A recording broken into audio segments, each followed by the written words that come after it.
nombre del Padre, y del Hijo, y del Espíritu Santo. Ven, Espíritu Santo, llena los corazones de tus fieles, y enciende en ellos el fuego de tu amor.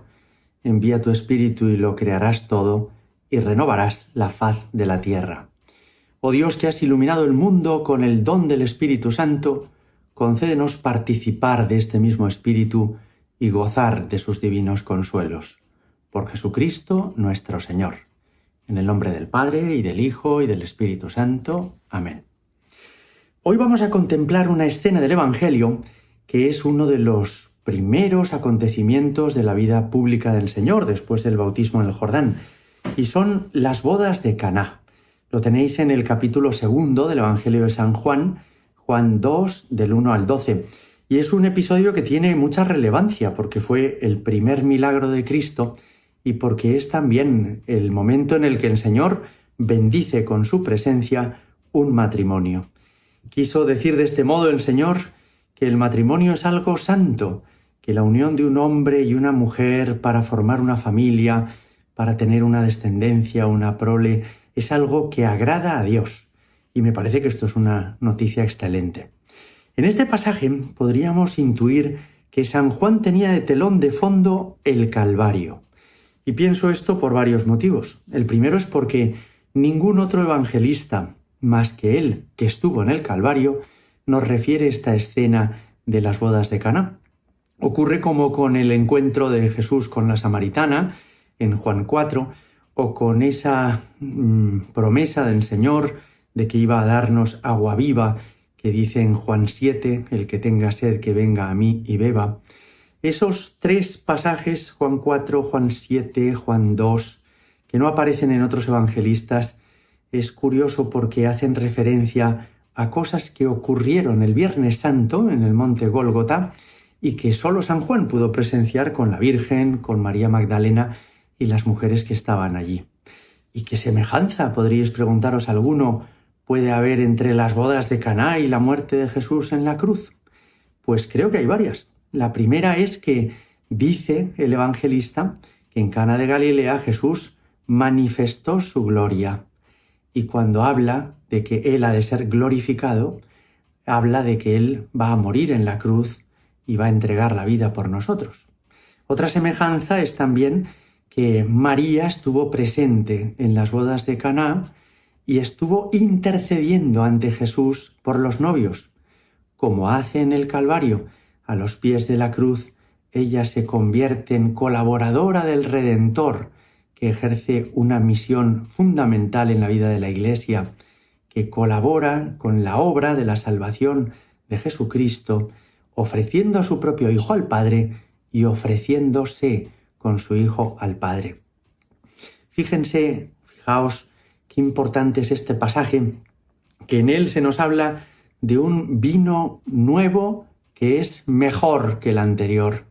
Y en el fondo quizá está adelantando el misterio de la sangre de Cristo que se derramará por nosotros en el Calvario y que va a ser bebida que nos purifique y que nos salve en el sacramento de la Eucaristía. Pues bien, vamos allí, vamos con este pasaje. Nos dice el evangelista San Juan que Jesús, con los primeros apóstoles que ha ido escogiendo, estaba allí en Caná de Galilea y que allí hubo una boda.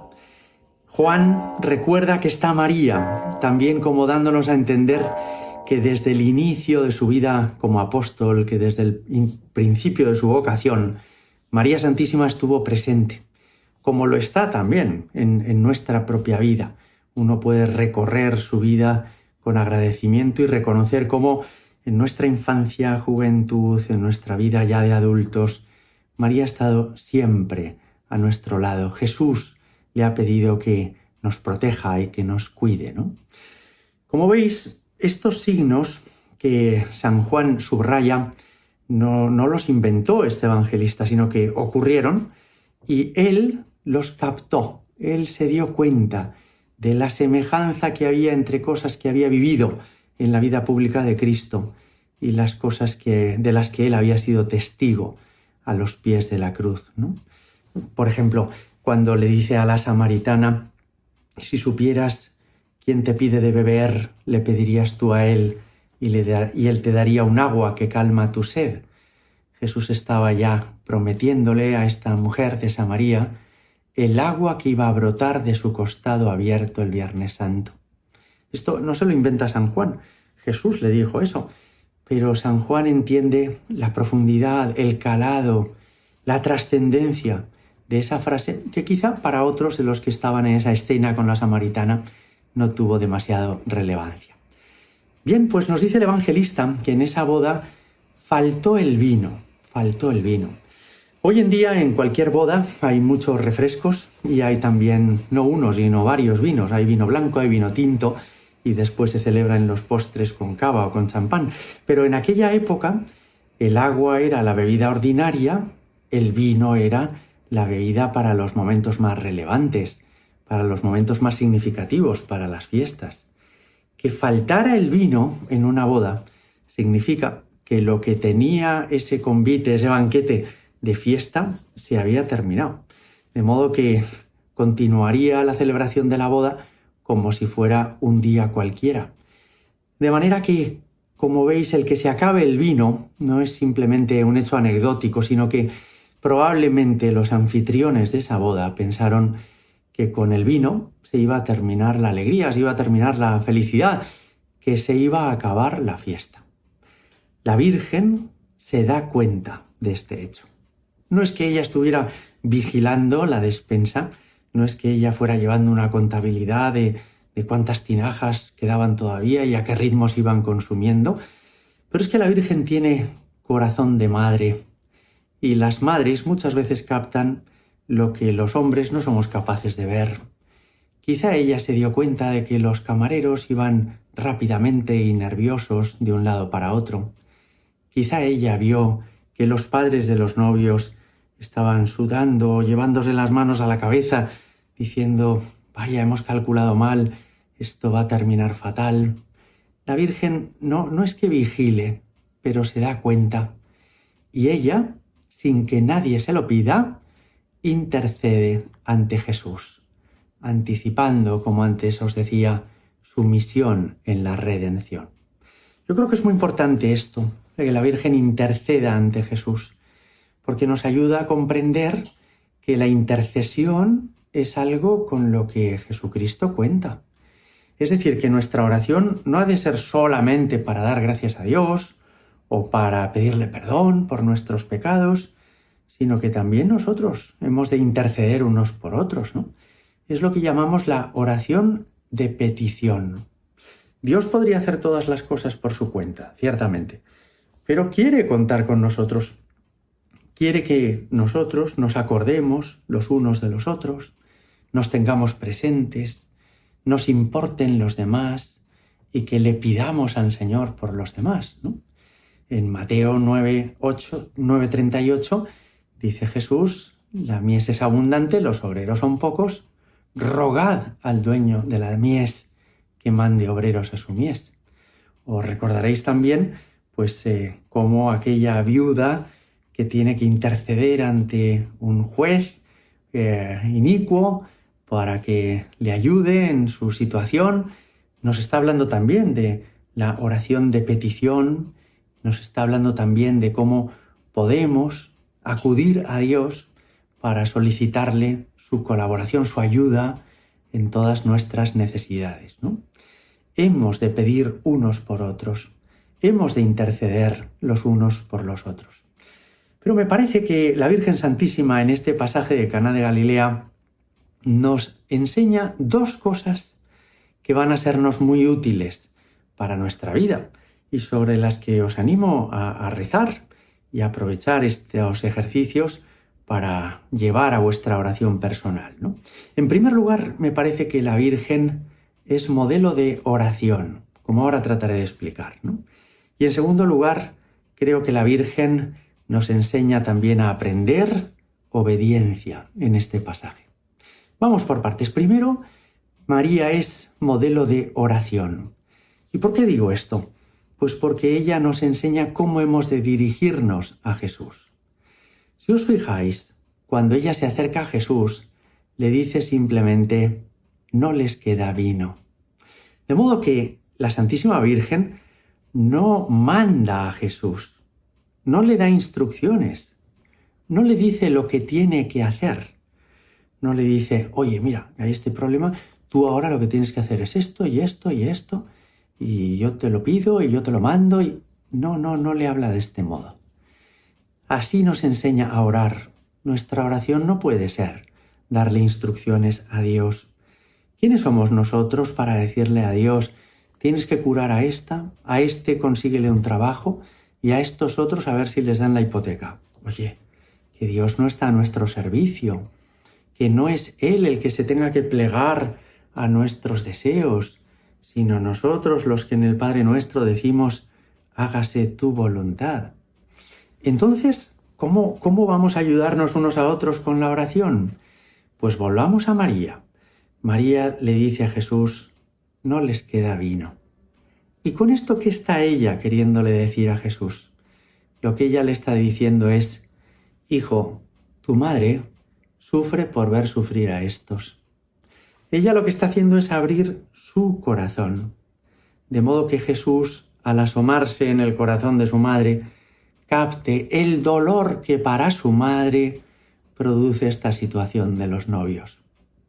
Así nos enseña a orar, porque esta es la mejor manera de interceder unos por otros. Lo primero, que llevemos a los demás en el corazón, es decir, que nos importen, que ver a una persona pasar por un sufrimiento, que ver a una familia que atraviesa una dificultad económica, que ver que alguien ha perdido a su padre y está viviendo un duelo, no nos deje indiferentes, sino que eso nos afecte, nos llegue muy dentro, que llevemos dentro a la gente en nuestro corazón, de modo que al presentarnos ante el Señor, Él pueda ver cuánto nos afecta, cuánto nos importa, cuánto nos duele ver a los demás sufrir. Creo que nos da esta clave para aprender a orar, ¿no? Así que la fuerza de la intercesión de María, como vemos, no está en que ella le dé instrucciones a Jesús, no lo hace. Ni tampoco simplemente en que ella le presente una lista de necesidades. Tienes que hacer esto, o fíjate, existe este problema y este otro y este otro. No, tampoco es simplemente que ella presente las necesidades, sino que presenta su corazón afectado por esto. Ella expresa la herida de su corazón, el deseo de su corazón. Y esto tiene mucha importancia porque a veces, es verdad, nos dirigimos a Dios y hacemos peticiones solo con los labios, pero no con el corazón. ¿Verdad que ocurre muchas veces en misa que sale alguien a hacer las peticiones, toma un libro, abre en la página que toca y empieza a hacer unas peticiones a las que no atendemos, pero a cada una de ellas dice, roguemos al Señor, y todos decimos, te rogamos, óyenos? Si al terminar las peticiones de la misa te preguntara el sacerdote, oye, ¿qué hemos pedido hoy a Dios? Seguramente muchos tendríamos que reconocer, pues no me acuerdo, la verdad, o no he prestado atención. Claro, podemos entender que si nosotros mismos no ponemos el corazón en lo que le pedimos a Dios, ¿cómo vamos a esperar que Dios atienda nuestras súplicas? María es maestra de oración porque nos enseña a querer a la gente y a orar por ellos desde el corazón. De modo que cada oración que le dirijamos a Dios por otros sea el resultado de nuestro afecto a esas personas y de nuestra confianza en el poder de Dios. Fijaos que es también precioso que la Virgen no emplea muchas palabras en pedirle a Jesús que ayude a los novios. Jesús dice en otro pasaje del Evangelio, cuando oréis, no utilicéis muchas palabras, como los fariseos, que hacen largas oraciones, discursos, plegarias, ¿no? No necesitamos muchas palabras. La Virgen simplemente dijo, no les queda vino. Seguramente acompañó esto con un gesto de preocupación, de dolor, y le hizo ver a su hijo que esa situación de los novios a ella le hacía sufrir, que esto a ella le preocupaba, ¿no? Y bastó ese gesto y estas 4 palabras no les queda vino para que Jesús se pusiera en marcha. María, maestra de oración, maestra de oración. Hemos de llevar a la gente en el corazón y de esa forma hemos de abrir el corazón ante el Señor y que Él vea nuestro dolor. Jesús muchas veces ayuda a otros en atención a tu dolor, porque tú eres su amigo, porque tú rezas, porque tú eres hijo de la Iglesia, porque tú eres hijo de Dios. Y por eso cuando te ve sufrir a ti por el dolor de otros, Jesús ayuda a esos otros porque te quiere a ti. Por eso es tan importante que queramos a los demás y que se lo presentemos al Señor. La oración de petición, la oración de intercesión. La respuesta del Señor puede resultaros a alguno un poco chocante, porque le dice a la Virgen: ¿qué hay entre tú y yo, mujer? Parece como que Jesús le está dando un corte, ¿verdad? Y yo creo que no hay que entenderlo así. Hay 3 pasajes en el Evangelio en los que Jesús lo que hace es marcar la distancia con su familia carnal. Es decir, Jesús, que había vivido sometido a María y a José en Nazaret. Jesús, que dice el Evangelio que cuando era niño bajó a Nazaret y siguió bajo su autoridad. Sin embargo, al iniciar la vida pública, comienza a ser dependiente solo de Dios Padre. De modo que ya no va a dormir a casa de la Virgen y que entiende que ya ha comenzado la misión que el Padre le ha confiado de predicar, de hacer milagros, de recorrer los pueblos, que ya no vive bajo la autoridad de su familia. También el Señor quiere expresar que no va a tener favoritismos con los que son de su pueblo, esto se lo hace ver claramente a los de Nazaret en la sinagoga, o con los familiares más cercanos, los primos, los tíos, sino que Él ha venido a traer una salvación universal, ¿no? Así me parece es como hay que entender estos pasajes, ¿no?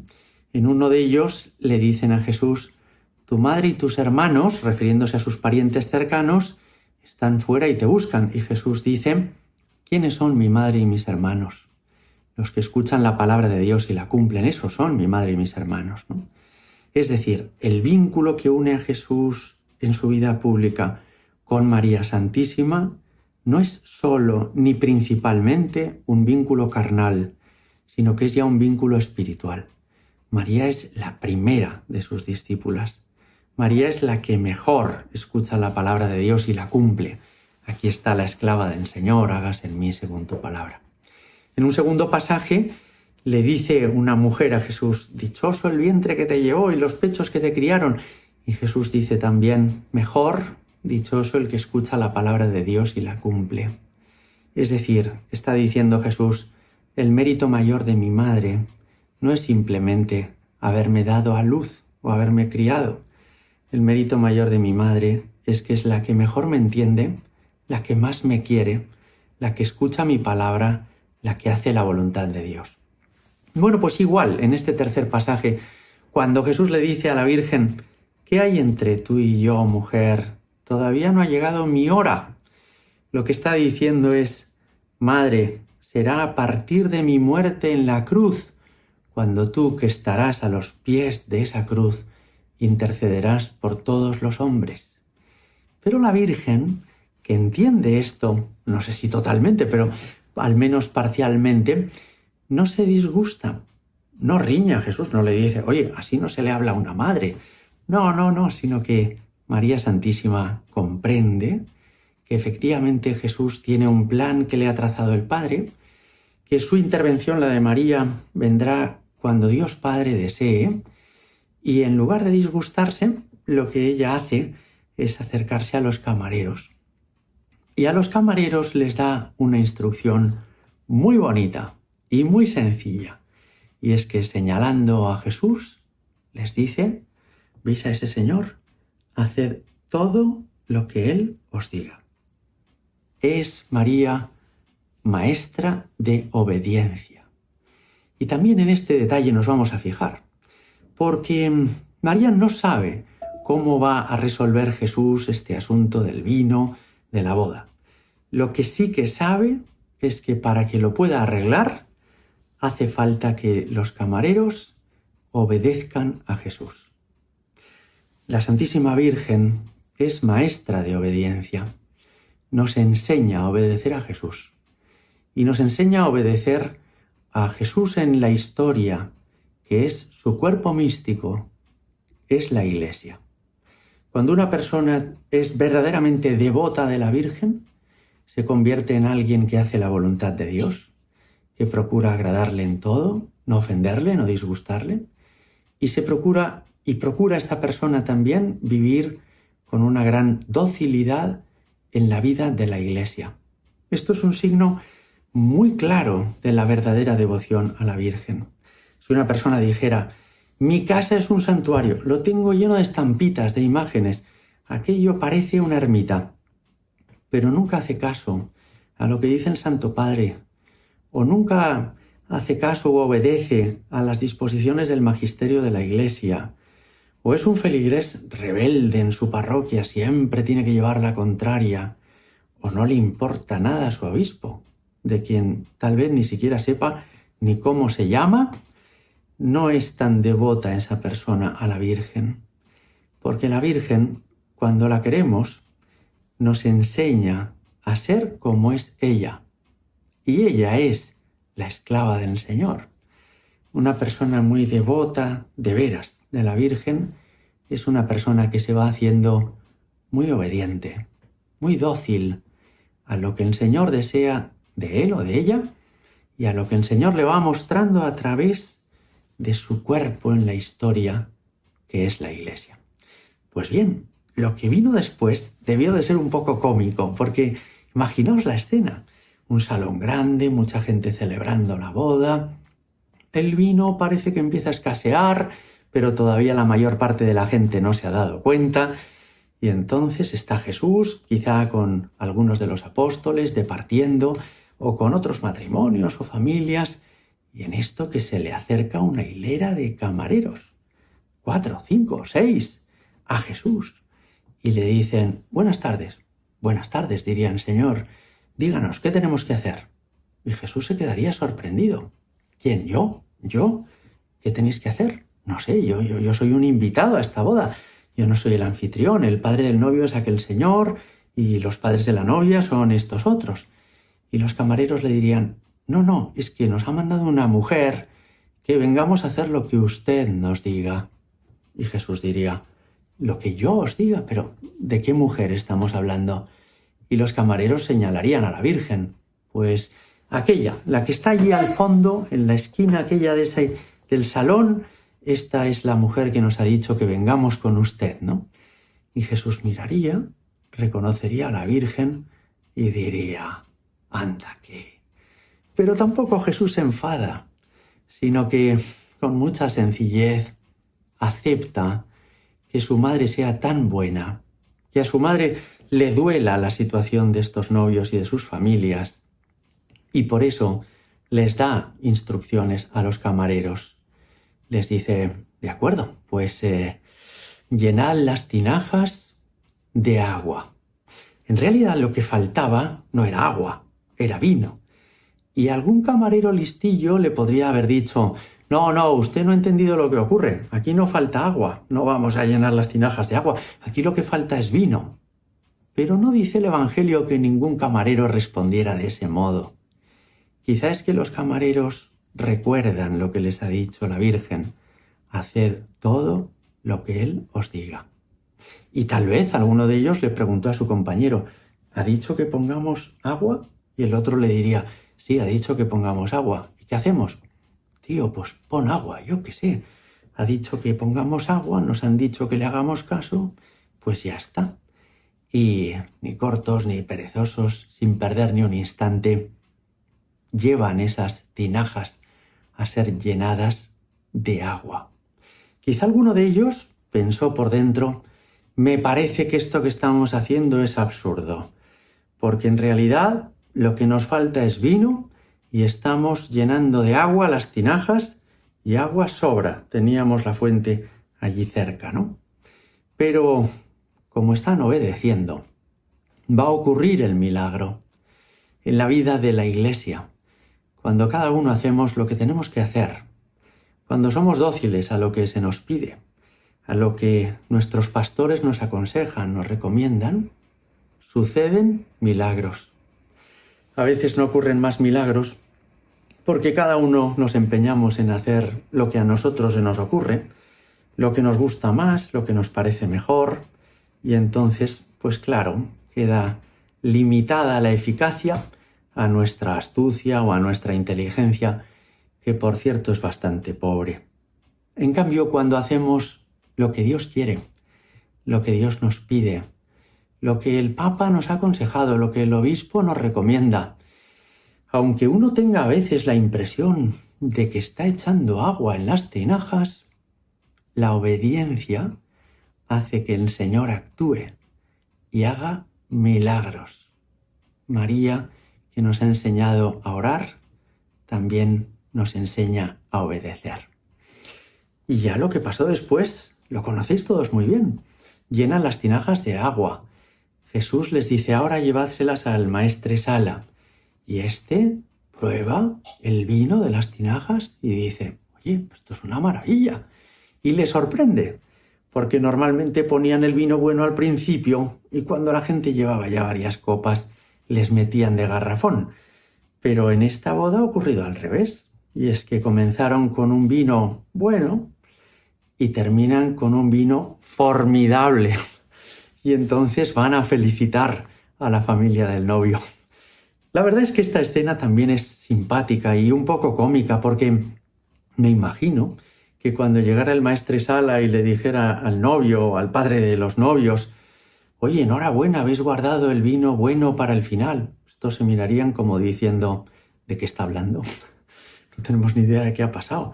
Estábamos preocupados hace escasamente 5 minutos porque se había terminado el vino que nosotros habíamos traído, porque ya no quedaba nada de lo que habíamos traído, y resulta que ahora dicen que hay mucho vino y que es mejor aún que el que hemos traído nosotros. Menuda sorpresa. También menuda sorpresa porque se llevan una felicitación que en realidad no se merecen.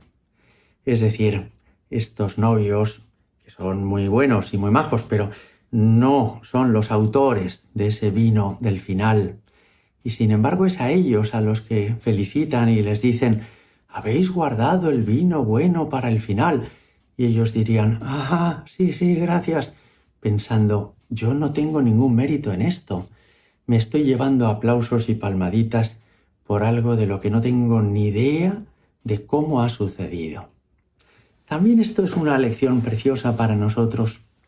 Muchas veces en la vida de la Iglesia te llevas palmaditas, felicitaciones, aplausos por cosas en las que tú no has tenido ningún mérito. Y es bueno que nos demos cuenta de esto, ¿no? A los sacerdotes nos ocurre que te dice una persona, yo le debo a usted muchísimo porque tuve mi conversión en un campamento en el que estaba usted de sacerdote, y tú dices, pues enhorabuena, pero tú sabes que no hiciste nada especial por esa persona en ese campamento. Es más, no recuerdas ni cómo se llama, y tampoco recuerdas a lo mejor los detalles de aquel campamento. Es que Dios intervino en ese campamento. Es que Jesucristo tocó el corazón de esa persona con motivo de aquella actividad apostólica, ¿no? Y es precioso caer en la cuenta de esto. A nosotros lo que nos toca es, como a los novios de Caná, invitar a todos los acontecimientos de nuestra vida a Jesús y a María. Y saber que ellos intervendrán y que entonces ocurrirán cosas, sucederán cosas, pasarán milagros que no serán mérito nuestro, sino solo del Señor y de la Santísima Virgen. ¿Qué mérito tuvieron los novios de Caná en aquel milagro del vino? Pues podríamos decir, ninguno. O quizá, por matizar mejor, podríamos decir, tuvieron un solo mérito, y es haber invitado a su boda a Jesús y a María. Ya vamos terminando. Quiero aconsejaros a todos que igual que aquellos novios de Caná, invitéis a Jesús y a María a vuestra propia vida. Y especialmente que las parejas inviten a Jesús y a María en el amor que se tienen. Eso es casarse por la Iglesia. Casarse por la Iglesia es mucho más importante que el vestido que lleves o si va a tocar el violín tu prima. Casarse por la Iglesia es que os améis acogiendo a Jesús y a María en vuestro amor. Y cuando una pareja hace eso, cuando se pone ante el altar y al Señor que está en el sagrario le dice, bendice nuestra relación, bendice este amor que nos tenemos, entonces Jesús podrá actuar en esa pareja y en esa familia. Por eso es tan importante casarse por la Iglesia y por eso hemos de aconsejar a todos los hijos, sobrinos, nietos que tengáis que se casen bien, que se casen como Dios manda, que se casen por la Iglesia.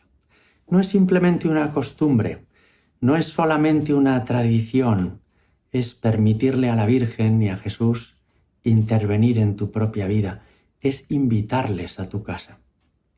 Una última cuestión.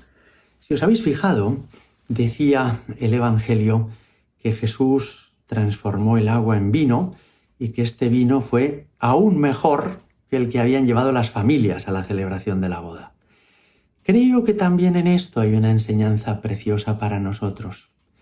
Mirad, en el mundo hay lo que podríamos llamar, así lo llamaba el padre Mendizábal, un jesuita muy santo que falleció en 2018. En el mundo hay como una cierta ley de la degradación. ¿Qué significa esto? Que las cosas envejecen, que con el paso de los años todo se va estropeando.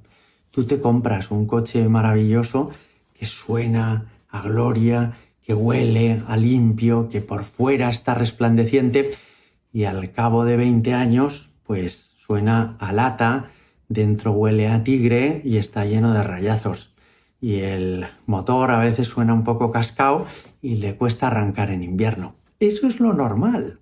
No es que sea un mal coche, es que todo envejece. O lo mismo sucede con una casa. Uno entra en una casa recién inaugurada y huele a pintura, está todo limpio. Pero cuando entran allí ya tus niños que pintan las paredes, que rayan las puertas, que el día que organizan un cumpleaños lo pringan todo de Coca-Cola y de foie gras, pues la casa ya va estando de otra manera, ¿verdad? Esa es la ley de la degradación. Las cosas envejecen, se estropean, salvo que Jesucristo intervenga en la realidad. Cuando Jesucristo interviene en la realidad, al final hay un vino mejor que al principio. La ley de la degradación se invierte. Y así uno se sorprende viendo adultos que de jóvenes eran una calamidad, pero se convirtieron, dejaron entrar a Jesucristo en su vida y están ahora viviendo el vino mejor, el vino bueno. O se sorprende uno de parejas que se casaron simplemente porque estaban muy enamorados y que después de 10, 20, 30 años de matrimonio, gracias a que fueron a un retiro de amor conyugal o a unos ejercicios espirituales o a un retiro de Maús, que se incorporaron a la parroquia, a un grupo de matrimonios, lo que sea, están ahora más unidos todavía que cuando se casaron. Se quieren más profundamente, más verdaderamente, más cristianamente. ¿Y esto es casualidad? No. Esto es que cuando Jesucristo interviene en nuestra historia, lo mejor es lo que está por venir. Y cada año uno puede estar aún mejor que el año anterior. Qué bonito sería que cuando te pregunten, oye, ¿qué tal estás?, pudieras decir de corazón y con verdad, cada año mejor, cada año mejor. Es verdad que nos vamos haciendo mayores, se nos cae el pelo, que empieza uno a tener achaques, que si la cadera, que si lo que sea. Pero interiormente, espiritualmente, con la ayuda de Dios, cada año mejor. Pues bien, damos gracias a Dios por este pasaje que hemos meditado y le pedimos a la Virgen que ella, que es maestra de oración, y Maestra de obediencia, nos ayude a ir siendo cada vez más parecidos a ella. Ella es nuestra Madre, y el que a los suyos parece, honra merece. Gloria al Padre, y al Hijo, y al Espíritu Santo, como era en el principio, ahora y siempre, y por los siglos de los siglos. Amén.